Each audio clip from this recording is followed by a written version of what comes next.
মুক্তোর মতো দাঁত চান অথচ নিয়মিত দাঁত ব্রাশ করতে ভুলে যান? এর ক্ষতিকর দিক বহু। তাই শুধু নয়, দাঁতের যন্ত্রণায় যারা নিত্য কষ্ট পান তাদের অনেক সময়ই দাঁত ভালো রাখার জন্য নির্ভর করতে হয় ওষুধের উপর। দাঁত ভালো থাকলে মুখগহ্বরের স্বাস্থ্যও ভালো থাকে। দাঁত ভালো রাখতে বেশি কসরত না করে বাড়ির আশেপাশে থাকা কয়েকটি গাছের পাতাতেই পাবেন সুস্বাস্থ্যের সুলুক সন্ধান। আর সেই পাতার জাদুগুণেই সুস্থ থাকবে দাঁতের স্বাস্থ্য। রইল টিপস। পুদিনা পাতা। রোজই চায়ে দিয়ে কিংবা চাটনিতে দিয়ে পুদিনা পাতা হয়তো খাচ্ছেন, তখন কি আর খেয়াল করেছেন এর গুণাগুণের কথা? পুদিনা দাঁতকে ভালো রাখা তো বটেই, জিভও ভালো রাখতে সাহায্য করে। পুদিনা পাতার গুণ: সকাল সকাল পুদিনা পাতা চিবিয়েও ফেলতে পারেন। পুদিনা থেঁতো করে দাঁতের মাড়িতে ঘষলে তা মুখের দুর্গন্ধ দূর করে। দাঁতের ফাঁকে জমে থাকা ব্যাকটেরিয়া এতে মরে যায়। এছাড়াও দাঁত হয় সাদা, দাঁত হয় মজবুত। পেয়ারা পাতা। পেয়ারা পাতার গুণে দাঁতের বহু সমস্যা থেকে মেলে মুক্তি। পেয়ারা পাতায় রয়েছে অ্যান্টি ইনফ্লেমেটরি, অ্যান্টিমাইক্রোবিয়াল গুণ, থাকে অ্যান্টিঅক্সিডেন্টও। মুখের দুর্গন্ধ বা দাঁত ও মাড়ির নানান সমস্যা রুখতে পেয়ারা পাতা বেশ উপকারী। এটি চিবিয়ে খেতে পারেন, এতে দাঁতের দাগছোপও চলে যায়। পেয়ারা পাতা কিভাবে খাবেন? দুটি পেয়ারা পাতা নিয়ে তা ধুয়ে চিবিয়ে খেয়ে ফেলতে পারেন, বা হাতে চিপে নিয়ে তা দাঁতে ঘষে নিন।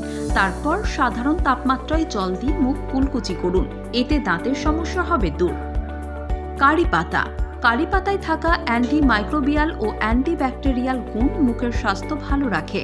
দাঁত ও মাড়িকে শক্ত করতে কারি পাতার গুণ অপরিসীম। মুখের দুর্গন্ধ কমিয়ে দেয় এই পাতা। কারি পাতা কিভাবে খাবেন? সকালে কাঁচা কারি পাতা চিবিয়ে নিলে পাবেন উপকার।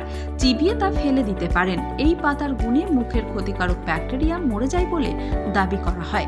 এছাড়াও কারি পাতা সামান্য ফুটিয়ে নিয়ে ভীষণ অল্প গরম জলে দিয়ে তা কুলকুচি করে নিলেও দাঁত হয়ে যায় একেবারে ঝকঝকে।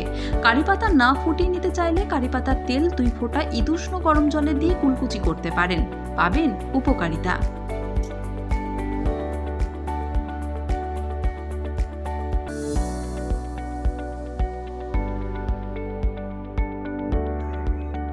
মুক্তোর মতো দাঁত চান অথচ নিয়মিত দাঁত ব্রাশ করতে ভুলে যান? এর ক্ষতিকর দিক বহু। তাই শুধু নয়, দাঁতের যন্ত্রণায় যারা নিত্য কষ্ট পান তাদের অনেক সময়ই দাঁত ভালো রাখার জন্য নির্ভর করতে হয় ওষুধের উপর। দাঁত ভালো থাকলে মুখগহ্বরের স্বাস্থ্যও ভালো থাকে। দাঁত ভালো রাখতে বেশি কসরত না করে বাড়ির আশেপাশে থাকা কয়েকটি গাছের পাতাতেই পাবেন সুস্বাস্থ্যের সুলুক সন্ধান। আর সেই পাতার জাদুগুণেই সুস্থ থাকবে দাঁতের স্বাস্থ্য। রইল টিপস। পুদিনা পাতা। রোজই চায়ে দিয়ে কিংবা চাটনিতে দিয়ে পুদিনা পাতা হয়তো খাচ্ছেন, তখন কি আর খেয়াল করেছেন এর গুণাগুণের কথা?